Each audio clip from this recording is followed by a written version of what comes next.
And your hopes and fears, wow, this is more on hopes guys, kasi talagang magle-level up kayo, talagang uunlad kayo guys, talagang aasenso kayo sa buhay nyo, and talagang itong abundance na to, itong abundance ng kaperahan yan talaga yung dala-dala nyo sa pag-unlad nyo mga kapiksi.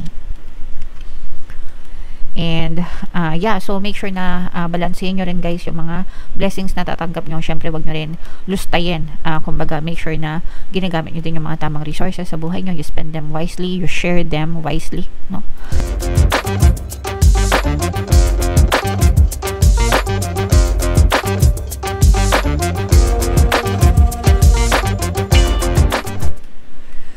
Hello guys, hello Cancer, welcome back to Pinay Pixie Tarot. Ang pamagat ng episode natin for tonight is story mo ba to? Ito ay isang timeless reading mga kapiksi para sa Cancer, Sun, Moon, Rising Sign, and Venus.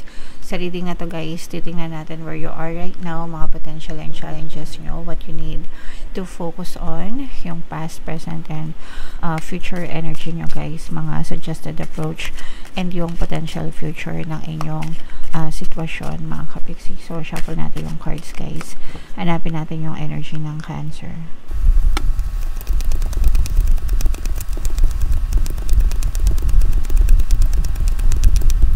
Eto guys, so Cancer, kayo ay na-represent ng Queen of Cups sa ating spread. Kung ano na lang yung makaresonate sa inyo guys, take that message, no? Kasi hindi lahat ng mensahe ay mag-resonate sa inyo. So, where you are right now, mga kapiksi, yung iba sa inyo guys, no? Parang you are being more compassionate at this time. You are being you, no?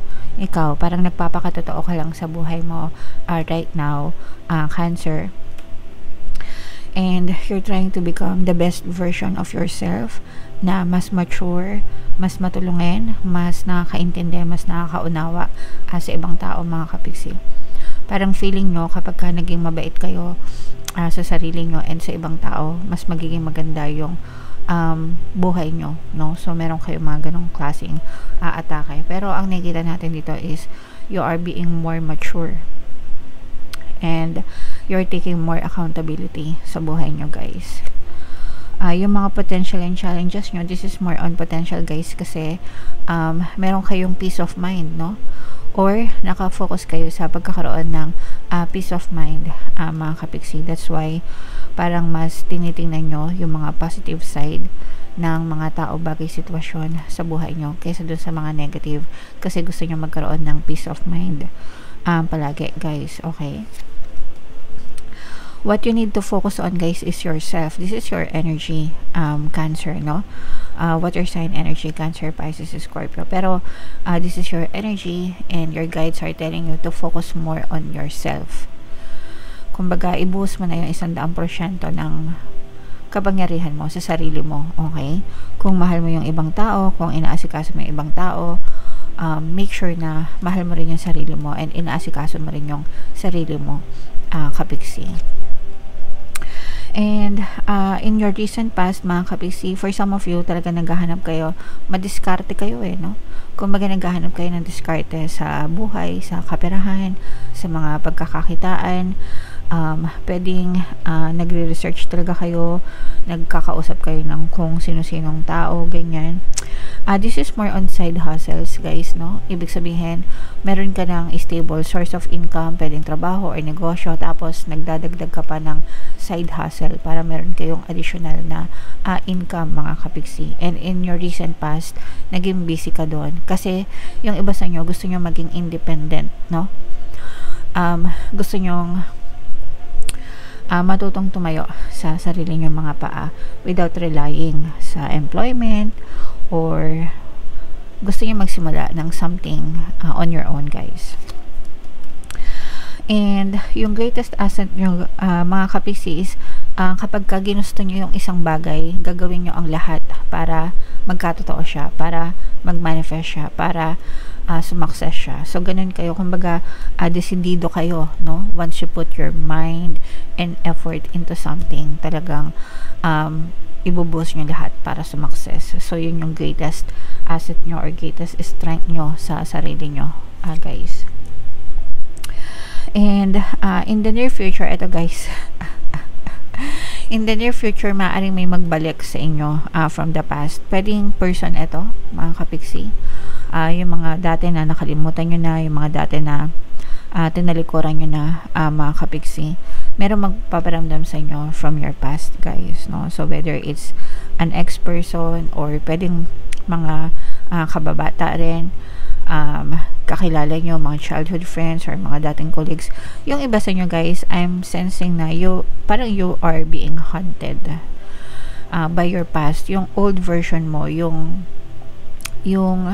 dating ikaw, mga kapiksi, parang maiisip mo sa future mo na dati pinapangarap ko lang to, tas ngayon nandito na, yung mga ganun na nagets nyo ba yung ibig ko sabihin.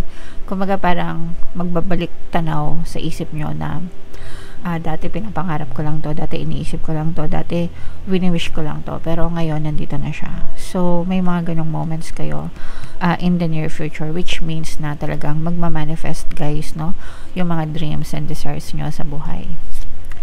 And yung suggested approach, wow, this is abundance, guys, no? Yakapin nyo yung abundance sa buhay nyo, mga kapiksi. This is abundance of money, wealth, riches, and the universe is pouring its blessings to you, guys, pagdating sa biyaya, sa kaperahan. So kailangan maging receptive kayo dito, no? Pag sinabing receptive, ready sa pagtanggap, handa sa pagtanggap, ready to receive, mga kapiksi. And para malagay kayo sa receptive state, guys, kailangan palagi kayong nagti-thank you, palagi kayong nagpapasalamat kay universe. And the more you are giving or sending your gratitude to the heaven, the universe is always or will always pour its blessings out to you. Lalo kayong papaliguan ng mga biyaya at pagpapala sa buhay nyo. So be grateful, guys, and don't forget to affirm. Yan, palagi ko yan. Palagi ko kayong ina-encourage sa lahat ng videos, guys. Always affirm, especially for money, lalo na doon sa mga kapiksi natin na talagang medyo naghihikahos, medyo nahihirapan sa pera. Guys, ako hindi na ako nahihirapan sa pera right now, pero I still affirm, mga kapiksi. So it makes sense na yung mga kapiksi natin na medyo naghihirap sa pera, kailangan mas lalo kayo mag-affirm. So, yung favorite money affirmations ko, guys, is money, money come to me. Palagi ako may pera, palagi ako nagkakapera. I'm the king of abundance. I'm the queen of abundance. So, dyan lang sa tatlong yan, paikot-ikot yung mga money affirmations ko, guys. So, sinishare ko siya sa inyo para maging habit nyo din, mga kapiksi. So, affirm, guys, para talagang guminhawa at umandad kayo. Okay? I-comment nyo na rin sa comment section, mga kapiksi. What you need to know, guys, no, talagang yung desire nyo, ito, guys, no, sabi ko nga sa inyo, isa sa mga greatest asset nyo is pag ginusto nyo, gugustuhin nyo talaga. And ito, guys, talagang gagawa kayo ng paraan, no, with this fire element, fire sign energy, Aries, Leo, Sagittarius, na raramdaman natin na talagang you will make things happen sa buhay nyo. Talagang sabi nga, kung gusto may paraan, kung ayaw may dahilan. So kayo, nandun kayo sa kung gusto may paraan. So gagawin nyo talaga lahat ng paraan para mapaunlad nyo yung buhay nyo, guys. And your hopes and fears, wow, this is more on hopes, guys, kasi talagang magle-level up kayo, talagang uunlad kayo, guys, talagang aasenso kayo sa buhay nyo. And talagang itong abundance na to, itong abundance ng kaperahan, yan talaga yung dala-dala nyo sa pag-unlad nyo, mga kapiksi. And yeah, so make sure na balansehin nyo rin, guys, yung mga blessings na tatanggap nyo. Syempre, wag nyo rin lustayin. Kumbaga, make sure na ginagamit nyo din yung mga tamang resources sa buhay nyo. You spend them wisely, you share them wisely, no? Dapat sinishare nyo rin yung mga blessings nyo, guys, para dumaloy yung abundance. Hindi pwedeng hinuhoard nyo lang, hindi pwedeng kubra lang kayo ng kubra, mga kapiksi. Kailangan meron din kayong sinishare palabas para mas lalo pa siyang pumasok sa inyo, guys. Okay? Parang ano lang yan, guys, baso ng tubig, diba? Yung baso ng tubig, kapag puno na, hindi mo na siya malalamanan, no? Hindi mo na siya malalamanan. Kapag nilamanan mo, tatapon na, aapaw na. So, anong mangyayari? Masasayang, 'di ba? Walang pupuntahan. So, ganun din sa abundance, mga kapiksi. Yung baso ng tubig, kailangan inumin mo, 'di ba? Inumin mo, which means na you give it to others. isalin mo sa or i-share mo sa ibang tao, di ba? Para magkaroon ulit ng space dun sa basa mo and dumaloy ulit yung blessings. Nagets niyo ba? Sana naintindihan nyo. But you have to share your blessings, mga kapiksi. So, ito guys, i-mind nyo na itong mga pag-undad at pag-asenso na to at saka itong abundance of money, guys. Kasi talagang kukubra kayo, mga kapiksi. In the future, kukubra kayo ng maraming kashing-kashing, mga kapiksi. Alright? So, comment down below, Cancer, if feeling nyo naka-resonate kayo dyan, if story nyo ba yan. Buno tayo ng isa pang additional message for you guys. Habang sinashuffle ko to, panoorin nyo muna yung video natin regarding sa ating paano mag-manifest ng abundance video course. Kapiksi, sawa ka na ba sa mga struggles at hirap sa buhay mo? Masipag ka ba at masikap sa buhay ngunit hindi ka pa rin umaasenso? Ilang beses ka na bang nag-attempt mag-negosyo at mag-invest pero palagi ka pa rin nalulugi? Sa pagkakataon na ito ay maaaring may subconscious beliefs ka na nagiging balakid sa iyong pag-unlad at pagyaman. Introducing, paano mag-manifest ng abundance video course. Dito ay matututunan mong ma-overcome ang mga balakid mo para tuluyan ka ng umunlad, umasenso, sumagana, maging matagumpay, successful at maswerte sa iyong kabuhayan, pera, trabaho, negosyo sa lapi at kaperahan ng bonggang-bongga. Dali, mag-send na ng email sa pinoypixie@gmail.com at simulan na ang iyong pagyaman ngayon. Alright, so sa lahat ng gusto mag-avail ng course, meron tayong paano mag-manifest ng abundance video course, paano mawala ang third party, at magkaroon ng harmonious na relationship, paano pabalikin si ex device breakup. Sa mga interesado guys, mag-send lang kayo ng email sa pinoypixie@gmail.com.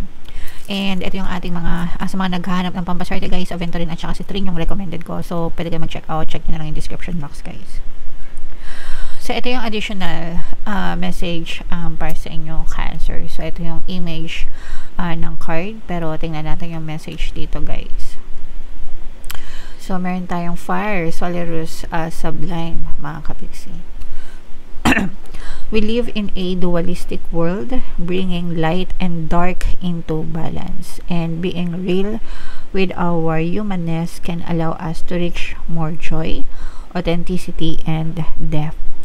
By accepting and loving all of ourselves as we are, we can extend more of this love and have greater compassion for others. So, guys, no, palagi ko yan sinasabi sa inyo, light and dark, kailangan balance palagi.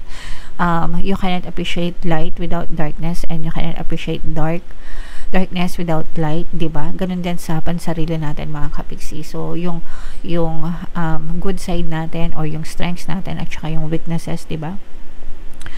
So, dapat balanse siya, and yeah, we allow ourselves to grow, and yeah, kapag ka naintindihan natin yung sarili nating nararamdaman, guys, we can also understand how others would feel, diba? Maintindihan natin kung anong nararamdaman ng ibang tao, mga kapiksi.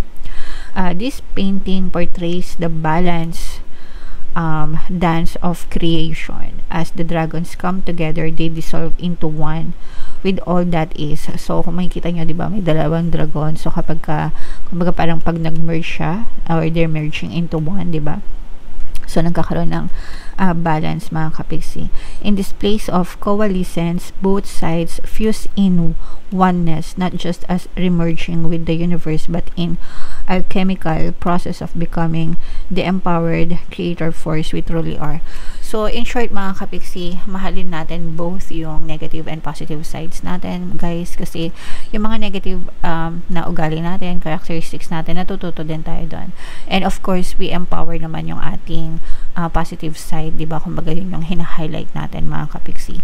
But it helps na kailangan talaga balanse, guys. And yeah, so that's the message for you guys. So, hindi lang sa sarili natin, guys, pero sa ating buhay in general, no? Yung mga pagsubok, challenges, syempre mga negative yan, pero doon tayo natuto doon sa mga negative na situation na yon. So, we can turn them around and turn them into positive situations, diba? So, yeah. Okay, so tama na.